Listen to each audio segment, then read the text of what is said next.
एक पार्टी में मेरी गर्लफ्रेंड ट्रूथ और डेयर खेल रही थी। वो हार गई और उसे डेयर मिला। अपनी जिंदगी के उस इंसान को कॉल करो जिसे तुम सबसे ज्यादा रिग्रेट करती हो। उसने फोन मिलाया और पूछा, अगर मैं अभी डिवोर्स ले लूं तो क्या तुम मुझे अपना घर दोगे?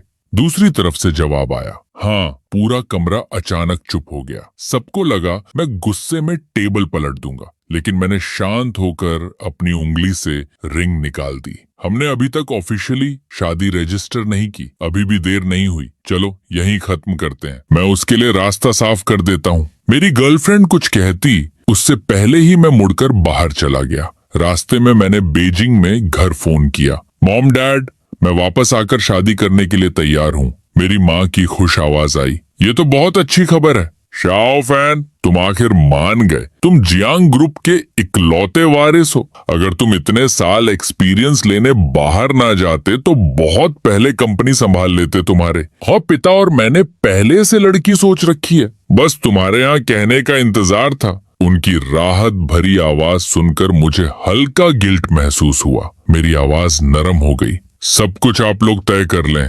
परफेक्ट। हम शादी 19 जनवरी को रख देते हैं। कैसा रहेगा? तुम कब वापस आ रहे हो? क्या पहले लड़की से मिलना चाहोगे? मैं जल्दी अरेंज कर सकती हूँ। मेरी माँ एक्साइटमेंट में लगातार बोलती जा रही थी और सच कहूँ मेरा सिर दर्द करने लगा। मुझे फर्क नहीं पड़ता था मैं किससे शादी कर रहा हूँ, मुझे इस बात में कोई इंटरेस्ट नहीं था। मैंने उन्हें रोक दिया। मैं बस घर आकर आपका बोझ कम करना चाहता हूँ। शादी सेकेंडरी है, पहले मिलने की जरूरत नहीं, बस शादी अरेंज कर दीजिए। मैं एक दिन पहले आ जाऊंगा। इतना कहते ही कमरे का दरवाजा खुला। मैंने मुड़कर देखा, बाय निंगबिंग अंदर आई। उसके चेहरे पर कंफ्यूजन था। शादी कौन सी शादी? मैंने तुरंत कॉल काट दी और तुरंत बहाना बना दिया। एक दोस्त की शादी है, वो चाहता है मैं उसका बेस्ट मैन बनूं। ये सुनकर बाय निंगबिंग का चेहरा रिलैक्स हो गया। उसने आगे कुछ नहीं पूछा। मैंने फोन टेबल पर रखा और बाथरूम चला गया। कुछ देर बाद पानी की आवाज आने लगी। तभी फोन पर नोटिफिकेशंस आने लगे, एक के बाद एक। थोड़ी झिझक के बाद बाय निंगबिंग ने फोन उठा लिया। स्क्रीन पर मैसेज था, शेन हाउ यू? तुम्हें याद है तुमने पहले क्या कहा था? तुम सच में जांग फान से शादी करने का सोच रही हो? उसका दिल हल्का सा कस गया। उसने ऊपर स्क्रॉल किया और देखा बाय निंगबिंग का मैसेज जो 10 मिनट पहले भेजा गया था। शेन हाउ यू, तुम्हारा 28वां बर्थडे 33 दिनों में है। तुम्हें याद है तुमने मुझसे क्या वादा किया था? कमरे में अब सिर्फ पानी की आवाज थी और हवा में एक नया राज धीरे धीरे खुलने वाला था। तुम्हें अभी भी याद है तुमने मुझसे क्या वादा किया था? मैंने फोन वापस वहीं रख दिया, सोफे पर पीछे टिक गया और यादें धीरे धीरे दिमाग में आने लगी। जब मैं 18 साल का था, मेरी आंटी शादी के लिए चीन वापस आई और मैं भी उनके साथ आया और यूनिवर्सिटी में एडमिशन ले लिया। कॉलेज लाइफ आराम से जीने के लिए और अपनी सुरक्षा के लिए। मैंने कभी किसी को नहीं बताया कि मैं असल में कौन हूँ। सीनियर ईयर में फ्रेशमैन वेलकम गाला हो रहा था। मेरे रूममेट को अचानक मदद चाहिए थी तो मैं लास्ट मिनट पर इकॉम्पनाइज्ड बनकर स्टेज पर चला गया। जैसे ही मैं स्टेज से नीचे उतरा, मैंने नीचे देखा, वहां बाय निंगबिंग खड़ी थी। वो सफेद ड्रेस पहने थी, हाथ में फूलों का गुलदस्ता। उसकी आंखें चमक रही थीं और वो सीधे मुझे देख रही थी। उसने पूछा, क्या मैं आपका कांटेक्ट ले सकती हूँ? मुझे अच्छे दिखने वाले लोग पसंद हैं। मैंने तुरंत हाँ कह दी। उसके बाद हम रोज बात करने लगे और हर जगह अचानक मिल जाते। 3 महीने बाद बेयाद था निंगबिंग ने कन्फेस कर दिया। पहला प्यार, पहली नजर का प्यार। मेरे पास मना करने की कोई वजह नहीं थी और हम साथ आ गए। 21 साल से 28 साल तक 7 साल। मेरे परिवार वाले मुझे घर बुलाते रहे। अरेंज्ड मैरिज के लिए मैं हर बार मना करता रहा और बीच बीच में मैं बाय निंगबिंग की राय जानने की कोशिश करता, लेकिन जैसे ही शादी की बात आती वो तुरंत बात बदल देती, जैसे शादी का नाम लेना भी गलत हो। शुरू में मुझे लगा वो तैयार नहीं है, लेकिन बार बार ऐसा होने पर मुझे शक होने लगा। फिर 15 दिन पहले एक गैदरिंग में कुछ ड्रिंक्स के बाद मुझे सच्चाई पता चली। असल में बाय निंगबिंग के दिल में हमेशा उसका बचपन का दोस्त शेन हाओयू था, लेकिन ये एक तरफा प्यार था। शेन हाओयू उसे सिर्फ दोस्त मानता था, और जिस रात हम पहली बार मिले, शेन हाओयू किसी और लड़की के साथ था। उस रात मुझे स्टेज पर देखकर उसे उसमें शेन हाओयू की झलक दिखी, और अपने दिल का दर्द कम करने के लिए और उसे जलाने के लिए उसने मुझे चुन लिया। वह लिया आने वाले सालों में शेन हाओयू एक के बाद एक रिश्तों में रहा। हर बार जब वो ब्रेकअप करता, बाय निनिंगबिंग उसके पास जाने का सोचती, लेकिन तब तक वो किसी और के साथ होता और हर बार उसका दिल और टूट जाता। ऐसे ही 7 साल गुजर गए। हम कभी अलग नहीं हुए, और बाय निंगबिंग ने उम्मीद भी नहीं छोड़ी। वो इंतजार कर रही थी उस मजाक का जो शेन हाओयू ने नशे में कहा था। बिंग बिंग, अगर 28 की उम्र तक हम दोनों शादीशुदा नहीं हुए तो क्यों ना हम कोशिश करें। तब से हर साल वो उससे पूछती थी, और इस साल वो समय आ गया था। शेन हाओयू का 28वां जन्मदिन। मैंने फोन के मैसेज देखे और हल्का सा मुस्कुराया। 33 दिन बाद शेन हाओयू 28 साल का होगा, और उसी दिन मैंने भी फैसला किया था सब खत्म करके घर लौटकर शादी करने का। मैंने बाय निनिंगबिंग को स्टडी रूम में जाते देखा, लाइट बंद की और लेट गया। कुछ देर बाद धीरे धीरे कदमों की आवाज आई, फोन की हल्की रोशनी, कोई मेरे पीछे आकर लेट गया। कुछ देर बाद उसकी सांसें स्थिर हो गईं। मैंने आंखें खोली, उसका फोन उठाया, वही चैट खोली और देखा 4 नए शब्द, नियन नियन, पुवांग।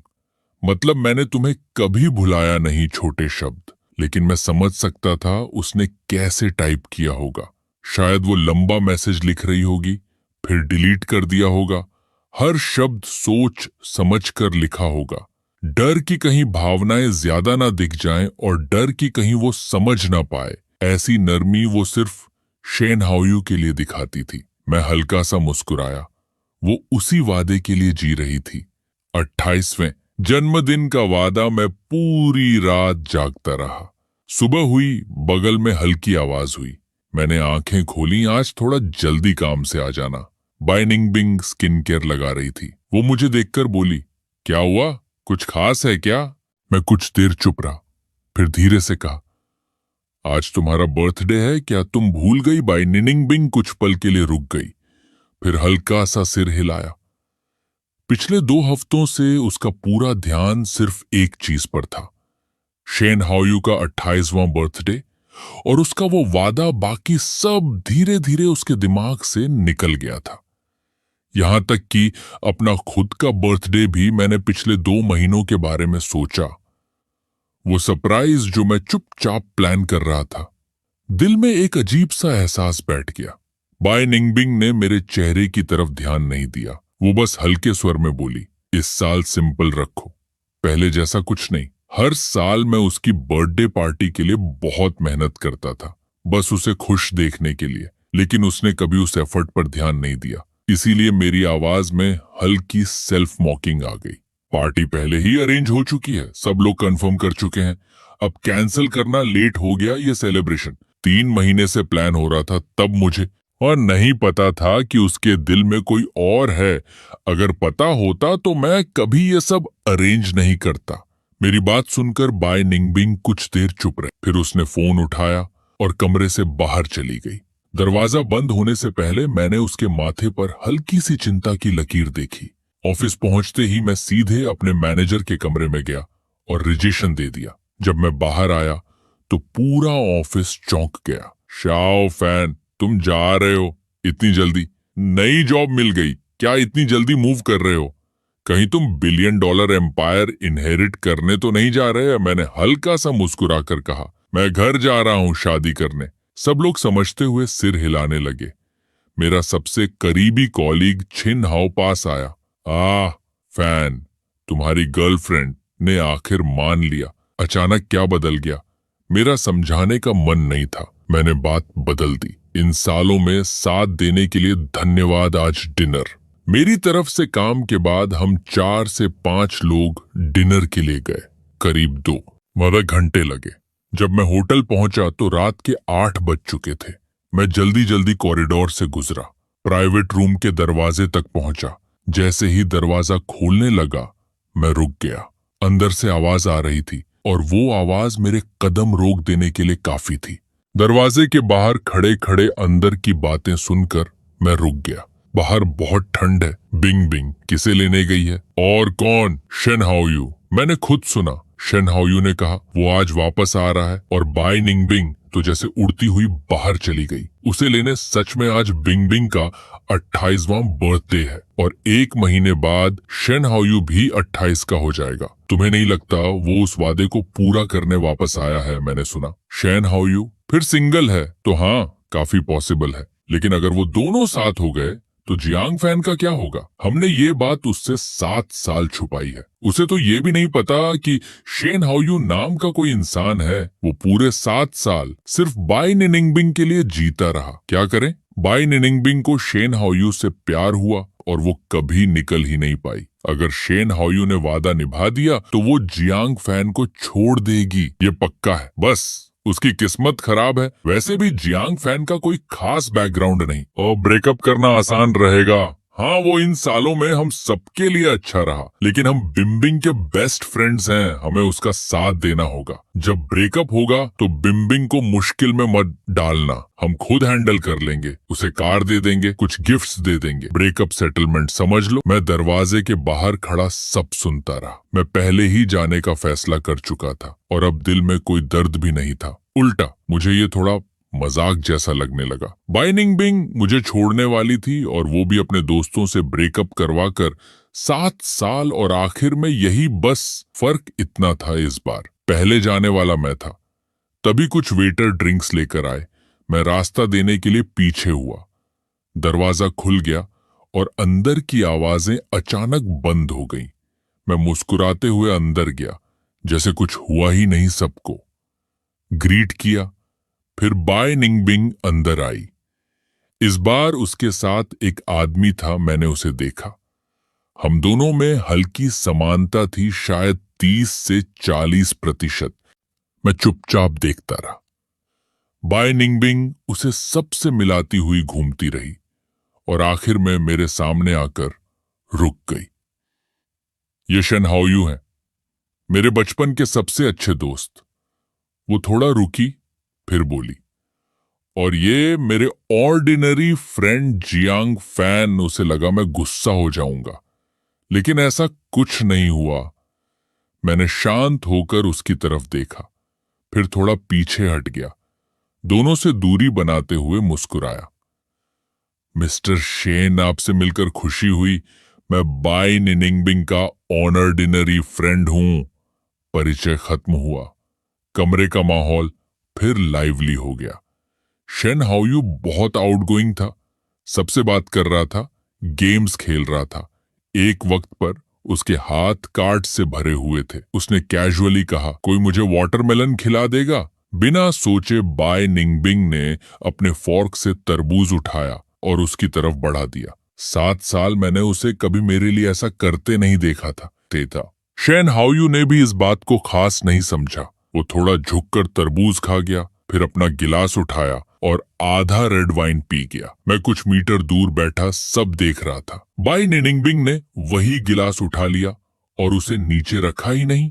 एक के बाद एक वो उसी गिलास से पीती रही और हर बार वो अपने होंठ ठीक उसी जगह रखती जहां अभी शेन हाओयू ने रखा था।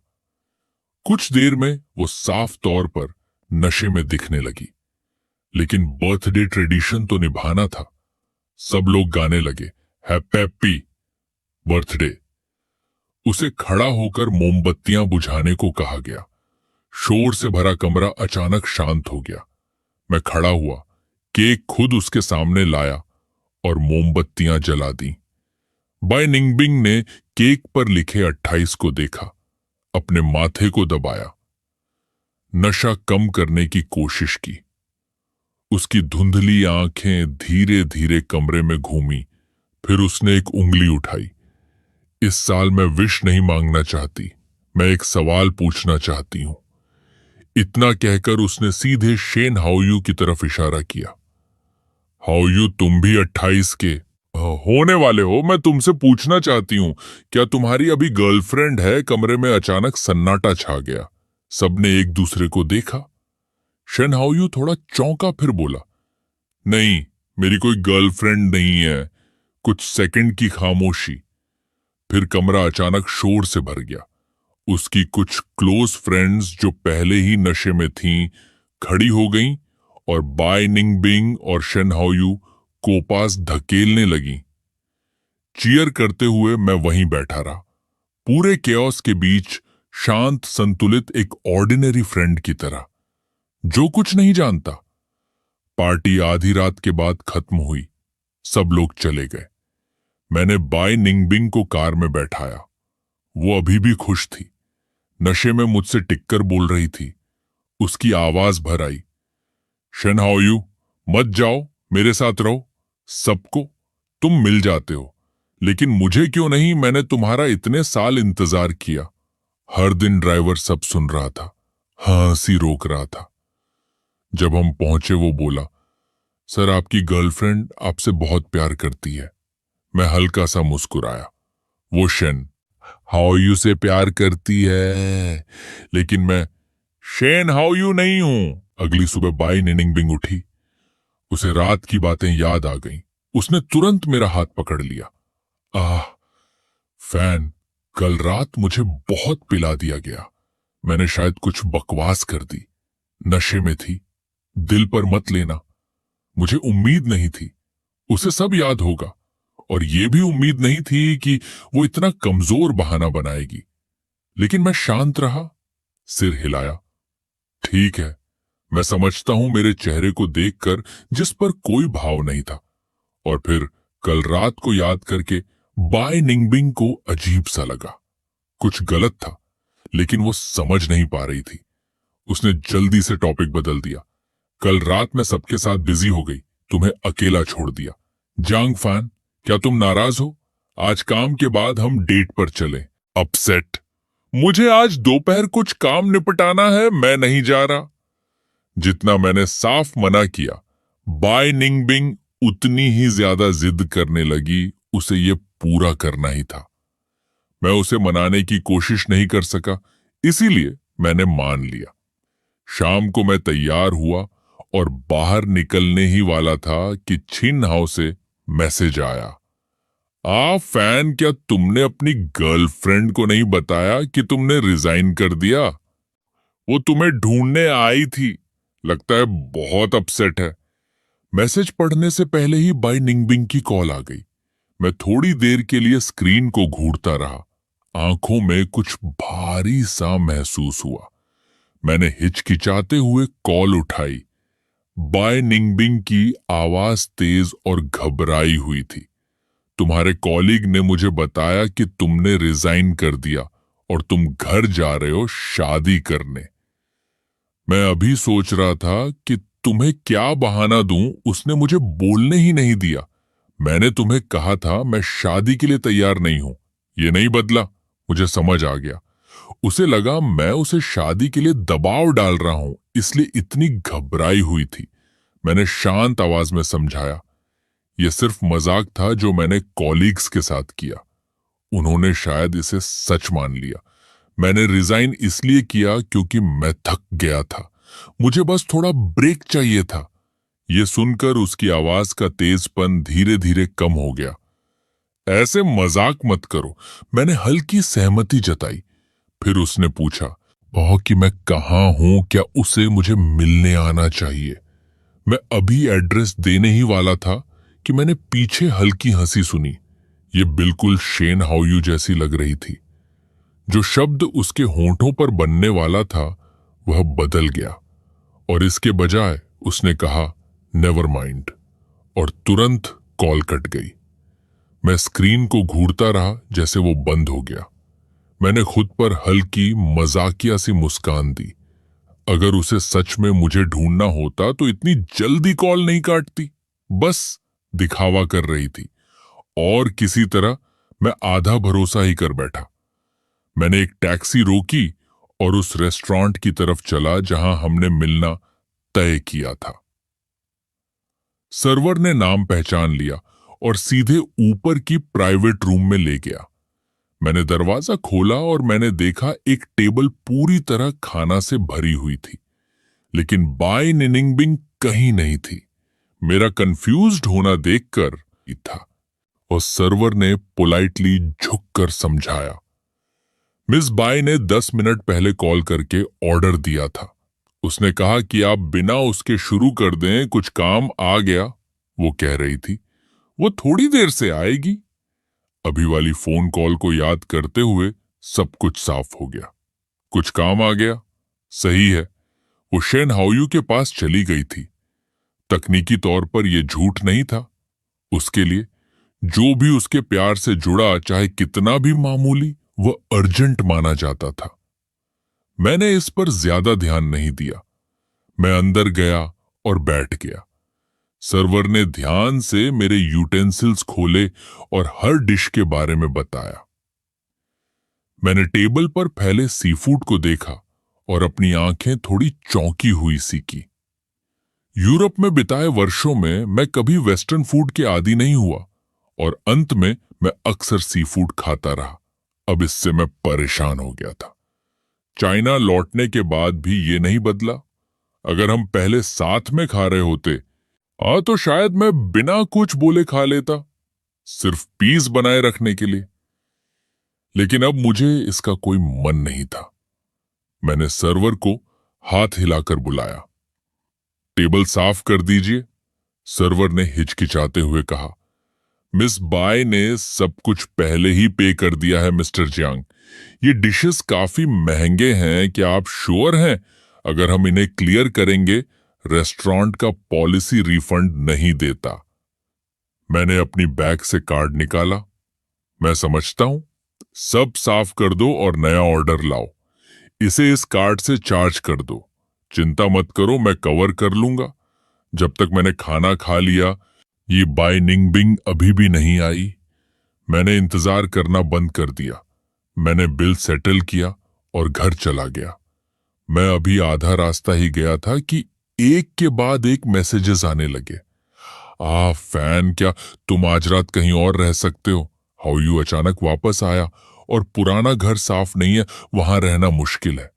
उसे भी ठंड की वजह से ठीक नहीं लग रहा। उसका पेट भी खराब है और उसे अकेला नहीं छोड़ा जा सकता। क्या मैं उसे आज रात के लिए यहां ला दूं? शेन हाओयू की देखभाल एक तरफ कर रही थी और मुझे छुपा रही थी दूसरी तरफ। काफी कॉम्प्लिकेटेड सिचुएशन थी। इस बार मैं खेलने के मूड में नहीं था। मैंने सीधे पूछा, क्या वो सिर्फ तुम्हारा फ्रेंड नहीं है? फिर तुम दोनों के बीच जो कुछ है उसे क्यों छुपा रही हो? ये कब तक चलाने का प्लान है? बहुत देर के बाद रिप्लाई आया। बाय निंगबिंग ने कोई एक्सप्लेनेशन नहीं दी। उसने सिर्फ एक डेट भेजा, 18 जनवरी। पहले और मुझे नहीं पता चलता कि उसने वो दिन क्यों चुना, लेकिन अब समझ गया। 18 जनवरी शेन हाओयू का बर्थडे था। अगर उसने उस दिन अपने प्रॉमिस को पूरा किया और उसे चुना, तो वो बिना हेजिटेशन मेरे साथ ब्रेकअप कर देगी। अगर नहीं, तो वो वापस आकर मुझसे मैरिज की बात करेगी। सवाल को इतना वेग रखकर अगर उसे रिजेक्ट किया गया, तो वो इसे जोक कह सकती थी और मैं, उसका ऑफिशियल बॉयफ्रेंड, अभी भी वहां सेफ्टी नेट के रूप में मौजूद रहूं। किसी भी हालत में उसके पास एक परफेक्ट एग्जिट स्ट्रैटेजी तैयार थी। मुझे लगभग एडमायर करना पड़ा, लेकिन अब मैं किसी का बैकअप प्लान बनने में इंटरेस्टेड नहीं था। मैंने रिप्लाई नहीं किया, अपना फोन बंद कर दिया और होटल में चेक इन किया। सोने से पहले मैंने थोड़े ड्रिंक्स लिए और दोपहर तक सो गया। जब मैंने टाइम देखने के लिए फोन उठाया, फोन वापस ऑन हुआ और डोजन्स ऑफ नोटिफिकेशंस आए। ज्यादातर बाय निंगबिंग से, कुछ उसके दोस्तों से। फैन, और तुम कहां हो? क्यों कॉल या मैसेज का रिप्लाई नहीं कर रहे? हमारे साथ ऐसा मत करो। बिंग बिंग तुम्हें पूरी रात ढूंढ रही थी। मैंने सारे एक्यूजेटरी मैसेजेस पढ़े और ठंडी हंसी हंसी। सिर्फ एक रात के लिए फोन ऑफ किया और ये लोगों को डराने जैसा है। साथ ही हर कोई जानता था कि शेन हाओयू वो है जिसे बाय निनिंगबिंग अपने दिल के सबसे करीब रखती थी। क्या किसी ने सच में सोचा कि उसे फर्क पड़ता है कि मैं जिंदा हूं या नहीं? मैं सोच ही रहा था कि बाय निंगबिंग का कॉल आ गया। उसका टोन शार्प था। फान हाओयू को सिर्फ एक रात के लिए जगह चाहिए थी। क्या इसके लिए इतना अपसेट होना सही है?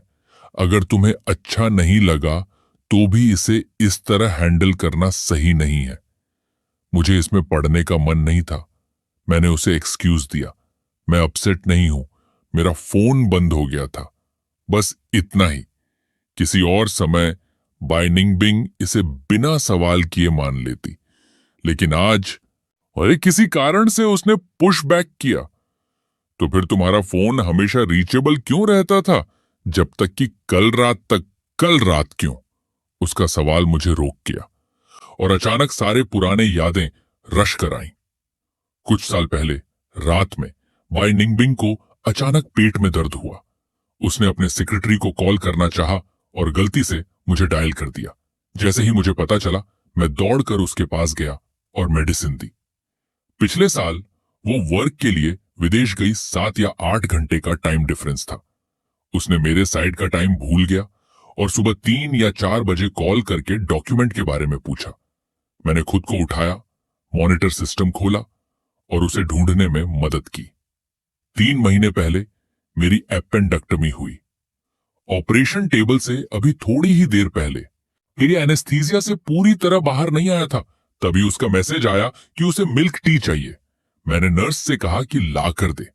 एक के बाद एक हर एक प्रूफ कि मैंने पूरी तरह से खुद को उसके लिए दिया और इसमें से किसी का भी उसके लिए कोई मतलब नहीं था। सारी बातें सोचते हुए मेरी आवाज में थोड़ी बिटरनेस आ गई। मैं बस वहां नहीं होना नहीं चाहता था जब तुम्हें मेरी जरूरत थी। कल तुम्हें मेरी जरूरत नहीं थी।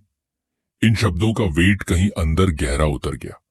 7 साल साथ मैंने हर मोड़ पर अपने आप को उसके लिए बेंड किया, अग्रीएबल, एकोमोडेटिंग, कभी पुशबैक नहीं किया। हमने कभी रियल आर्ग्यूमेंट नहीं किया। जब उसने कुछ एक्सप्लेन नहीं किया, मैंने कभी फोर्स नहीं किया। रेयर समय में जब मैं क्वाइटली हर्ट हुआ, थोड़ी कोक्सिंग से मैं छोड़ देता। और इसके अलावा डेली लाइफ से लेकर डिनर्स और डेट्स तक मैंने हर तरह से उसकी केयर की। अगर वो अपने आप से ईमानदार होती तो बाय निंगबिंग को मानना पड़ता मैं एक ऑलमोस्ट परफेक्ट बॉयफ्रेंड रहा, सोचते हुए कि मैं हमेशा उसके लिए कितना अच्छा रहा। उसकी आवाज खुद भी सॉफ्टन हो गई। मैं जानती हूं, मैं बस तुम्हारे लिए बहुत वरीड थी, इसी वजह से मैं इतनी हार्श लग रही थी। मुझे माफ करना। फैन, तुम अभी कहाँ हो? मैं तुम्हें ढूंढने आऊंगी। मुझे उसे देखने का मन नहीं था। मैंने कहा कि परेशान मत हो और टैक्सी लेकर घर चला गया। जैसे ही मैं दरवाजा खोलकर अंदर गया, मुझे बताया गया कि बाय निनिंगबिंग अभी अभी बाहर गई थी। मुझे गेस करने की जरूरत नहीं थी। उसे फिर से शेन हाओयू ने बुला लिया था। पुरुषों की कोलोन की हल्की खुशबू हवा में बाकी थी, जो सब कंफर्म कर रही थी। मैंने पूछा नहीं कि वह कहां गई। मैंने क्वाइटली हाउसकीपर से कहा कि विंडोज खोल दे और जगह हवा लग जाए। अगले 2 हफ्तों तक मैंने बाय निंगबिंग को एक बार भी नहीं देखा। जैसे मैं बस भूल गया कि मेरी एक गर्लफ्रेंड थी। कोई कॉल नहीं, उसके मैसेजेस का कोई रिप्लाई नहीं। शेन हाओयू के सोशल मीडिया से मैं आसानी से ट्रैक कर लेता कि वे कहां थे, लेकिन मुझे उस पर कन्फ्रंट करने या यह जानने में कोई इंटरेस्ट नहीं था कि वह क्या सोच रही थी। जहां तक मेरा सवाल है, अब हर दिन सिर्फ काउंटडाउन था। मैंने अपनी एनर्जी बचाई नहीं किसी के लिए जिसके लिए मैं पहले ही गुड बाय कहने की तैयारी कर रहा था। न्यू ईयर्स ईव पर बर्फ गिर रही थी। मेरा मूड ठीक था। मैंने इवनिंग अपने फ्लोर टू सीलिंग विंडो के पास मूवीज देखकर बिताया। आधे रात के करीब बाहर फायरवर्क्स और फायर क्रैकर्स शुरू हो गए। मैं थकने लगा था तो रॉकिंग चेयर में पीछे झुक गया और सोशल फीड स्क्रॉल कर रहा था। तभी अचानक फुटस्टेप्स बेडरूम के बाहर की साइलेंस तोड़ दी। मैं उठ गया और बाय निंगबिंग स्टंबल करती हुई अंदर आई। और पूरी तरह ड्रंकन। वो झूलती हुई आई और काउच पर शॉपिंग बैग्स का पहाड़ गिरा दिया। फिर एक एक करके उन्हें मेरे सामने खोलने लगी। मैंने तुम्हारे लिए 2 स्कार्फ्स खरीदी, बाहर बहुत बर्फ पड़ रही है। आ फैन, तुम्हें ठंड लग रही है। आ फैन, ये रोलेक्स मैंने कुछ दिन पहले खरीदी, तुम्हारे न्यू ईयर का गिफ्ट। तुम्हें पसंद है? जब वो बोल रही थी उसने एक के बाद एक गिफ्ट्स मेरे हाथों में दबा दिए। मैं घुटन महसूस कर रहा था और स्कार्फ खोल दी। उसने मेरा हाथ पकड़ लिया और माफी मांगने लगी। मुझे माफ करना, मैं इन दिनों बहुत बिजी थी, घर आने का टाइम ही नहीं मिला। क्या तुम फिर से मुझसे नाराज हो? और पिछली बार मुझे तुम्हें ऐसे छोड़ना नहीं चाहिए था। जंग फान, क्या तुम मुझे माफ कर सकते हो? अब से हम अच्छे रहेंगे, मैं वादा करती हूं। इतना कहकर वाई निंगबिंग झुककर मुझे किस करने की कोशिश करने लगी। शराब की स्मेल बहुत ज्यादा थी। मुझे समझ नहीं आया कि उसके साथ क्या हो गया, लेकिन मैंने उसे धीरे से बेडरूम में ले जाकर शांत कराया। जब वह सो गई, मैंने लिविंग रूम में पड़े बैग्स ठीक किए और अपना फोन उठाया। सोशल मीडिया न्यू ईयर की कपल पोस्ट्स से भरी हुई थी। जिसने मेरी आंखें सबसे ज्यादा खींची वह शेन हाओयू की थी। 9 फोटो ग्रिड, सारी फोटोज में वो और एक लड़की बर्फ में। कैप्शन भी इंटरेस्टिंग था, पहली बर्फ पर सही नए इंसान से मिलना। यह देखकर सब कुछ समझ में आ गया। कोई हैरानी नहीं कि बाय निंगबिंग ड्रंकन होकर घर आई, अचानक गिफ्ट्स और प्यार बरसा रही थी। जिस इंसान से वो प्यार करती थी उसने किसी और को ढूंढ लिया था। बिल्कुल एक्सपेक्टेड। अगर ऐसा नहीं होता तो उसने मेरे बारे में क्यों सोचा होता? मेरे आंखों में थोड़ी सार्डोनिक झलक आई। मैंने अपनी रिस्ट वॉच उतारी और टेबल पर रख दी। अगले कुछ दिनों में बाय निंगबिंग बिल्कुल अलग हो गई, कहीं नहीं जाती, घर पर रहती, कहती कि वो मेरे साथ समय बिताना चाहती है। जब मेरा स्टमक ठीक नहीं था, जरा वह क्वाइटली मेरे पास बैठकर कॉन्जी बनाती। जब मैं ट्रैवल एड पर ज्यादा देर तक देखता, वह नए साल के बाद हमारी ट्रिप प्लान करने लगी। शायद उसे चोट लगी थी। वह मुझे पहले से बेहतर ट्रीट कर रही थी, लेकिन मैं प्रभावित नहीं हुआ। मैंने बीआई निंगबिंग को डिवोटेड गर्लफ्रेंड का रोल निभाते देखा। मेरे लिए हसल करती और मुझे कोई गिल्ट नहीं हुई। चलो उसकी आखिरी कोशिश को पुरानी डेट चुकाने का मान ले। इस तरह सोचकर मैं पहले से हल्का महसूस कर रहा था। बर्फ के रुकने के बाद मेरी मां ने कुछ सूट स्टाइल की फोटोज भेजी और पूछा कौन सा पसंद है। मैंने फोन उठाया और एक एक करके फोटोज देखा, हर डिटेल तक जूम करके। शायद मैं इतना फोकस्ड था कि मुझे ध्यान ही नहीं रहा कि बाय निंगबिंग चुपचाप पास आ गई और फोन मेरे हाथ से खींच लिया। मैंने मुड़कर देखा और उसके चेहरे का एक्सप्रेशन ठंडा हो गया। Wedding suit? तुम वेडिंग सूट्स क्यों देख रहे हो? मैंने ब्लिंक भी नहीं किया। क्या मैंने पहले मेंशन नहीं किया? एक दोस्त की शादी है, उसके सूट में इशू आया और वह नया चुन रहा है। उसने मुझे ओपिनियन मांगा। मेरे चेहरे पर कोई भाव नहीं था। बीआई निंगबिंग ने अपनी सस्पिशन सेटल होने दी, फोन वापस दिया और कैजुअली कहा, मैं भूल गई, शादी कब है, फिर मैं तुम्हारे साथ चलूंगी। उसके पूरी तरह सिंसियर फेस को देखकर मेरे चेहरे पर कुछ कॉम्प्लिकेटेड भाव आया। 19 जनवरी, क्या तुम वाकई आना चाहती हो? डेट सुनकर बाय निंगबिंग थोड़ी स्टिल हो गई। मैंने उसे देखता रहा, क्वाइटली उसके जवाब का इंतजार किया। एक लंबी साइलेंस, फिर उसने स्ट्रेंड स्माइल दी। चलो और करीब समय पर देखेंगे। उस बातचीत के बाद बाय निंगबिंग धीरे धीरे एक क्वाइट फॉग में खो गई। दिन ब दिन बिना कुछ कहे बस थकावट में गुजर रहे थे। वेडिंग को कवर बनाकर मैंने कुछ नहीं छुपाया, अपने सामान को उसके सामने पैक किया। मैं इस रिवर साइड अपार्टमेंट में ग्रेजुएशन के बाद से रह रहा था। 6 साल का एक्यूमुलेटेड सामान हर कोने में फैला हुआ था। मैंने सिर्फ वही चीजें पैक की जो मैंने खुद खरीदी थी, बाकी सब वहीं छोड़ दिया। बीजिंग वापस जाना मतलब होम टर्फ पर जाना, जो चीजें मिसिंग होंगी फिर खरीद लूंगा, बाकी वहीं रह सकती हैं। कभी कभी बाय निंगबिंग आती और सूटकेस देखती। उसने कभी अंदर क्या है पूछा नहीं। मुझे पता था उसका ध्यान पूरी तरह शेन हाओयू की बर्थडे पार्टी इनविटेशन पर था। उसे यह ध्यान नहीं था कि मैंने क्वाइटली अपने पर्सनल बैलेंसिंग्स का ज्यादा हिस्सा डिस्कार्ड कर दिया। बस जब तक कपल के कीपसेक्स जो मैंने चेरिश किए थे आए वहां उसकी नजर में रखे रहे, उसे कभी यह नहीं लगेगा कि मैं इस बार सच में जा रहा हूं। उसके नजर में मैं उसे इतना प्यार करता हूं, इतना पूरी तरह कि खुद छोड़ने का आइडिया उसके दिमाग में नहीं आएगा। इस माइंडसेट के साथ पैकिंग सरप्राइजिंगली आसान लग रहा था। 18 जनवरी, आसमान ग्रे और भारी था। बारिश आने वाली थी। बाय निंगबिंग सुबह जल्दी उठ गई थी। वह काउच पर बैठी थी, फोन में लगी हुई। मैं थोड़ा बाद में उठकर डाइनिंग टेबल पर बैठ गया और ब्रेकफास्ट करने लगा। हाउसकीपर ने आसमान की तरफ देखा और कहा, मिस्टर जियांग, लग रहा है बारिश होगी। क्या आपको एयरपोर्ट जल्दी जाना चाहिए? इस बात पर बाय निनिंगबिंग ने इंस्टिंक्टिवली देखा। एयरपोर्ट किस लिए? कल शादी है। तुमने कहा था सोचकर बताओगी, तय किया। मैं कैजुअली बोला और उसे क्वाइटली ऑब्जर्व करने लगा। वह थोड़ी देर साइलेंट रही, फिर बोली, बहुत दूर है, मैं नहीं जाऊंगी, लेकिन तुम्हें एयरपोर्ट छोड़ दूंगी। मैं आश्चर्यचकित नहीं हुआ।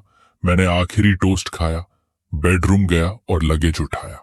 बाय निंगबिंग सीट बेल्ट बांध रही थी, तभी उसका फोन बज हुआ। उसने स्क्रीन पर टैप किया और अगले पल उसका यूजुअल कंपोजर टूट गया। चेहरे पर प्योर अनडिस्गाइज्ड खुशी आ गई। उसने फोन रखा, सीट बेल्ट अनक्लिप्ड किया और कार डोर खोला। वह बाहर निकल चुकी थी इससे पहले कि उसने एक्सप्लेनेशन दी। फिर वापस झुकी। फैन कंपनी में कुछ अर्जेंट आ गया, मुझे जाना पड़ेगा। ड्राइवर तुम्हें एयरपोर्ट ले जाएगा। इतने साल साथ रहने के बाद मैं उसकी आंखों में झलक पड़ सकता था। वह झूठ बोल रही थी। मैंने उसे कॉल आउट नहीं किया, बस क्वाइटली सिर हिला दिया। ड्राइवर का इंतजार करते हुए उसे मैंने सोशल मीडिया खोला। बिल्कुल वही शेन हाओयू ने अपनी बर्थडे सेलिब्रेशन की फोटोज पोस्ट की थी। अर्लियर पोस्ट वाली लड़की कहीं दिखाई नहीं दी। लगता है उन्होंने ब्रेकअप कर लिया। इसका मतलब था जो प्रॉमिस शेन हाओयू ने सालों पहले किया था, अगर मैं 28 तक सिंगल रहा तो ट्राई करेंगे, वह फिर से उसकी उम्मीद बन गई थी। कोई हैरानी नहीं कि वह ग्लोइंग थी। ड्राइवर के आने तक बाय निंगबिंग ने व्हाइट इवनिंग ड्रेस पहन लिया था, ब्राइट आइड और रेडियंट, स्पोर्ट्स कार में स्लाइड करते हुए। उसने विंडो नीचे किया और वेव किया। तुम कब लौटोगे? मैं मुस्कुराया और कुछ नहीं बोला। उसने प्रेस नहीं किया। उसने स्पोर्ट्स कार तेज चलाया और गायब हो गई। मैं पैसेंजर सीट पर बैठा और उस कार को दूर जाते देखा। फिर ड्राइवर से क्वाइटली कहा, चलो। हल्की बारिश शुरू हो गई। विंडोज पर स्ट्रीक्स बन रही थी और बाहर सब ब्लर था। ग्लास के पार की दुनिया सॉफ्ट और अनक्लियर लग रही थी। मैं और नहीं देखना चाहता था।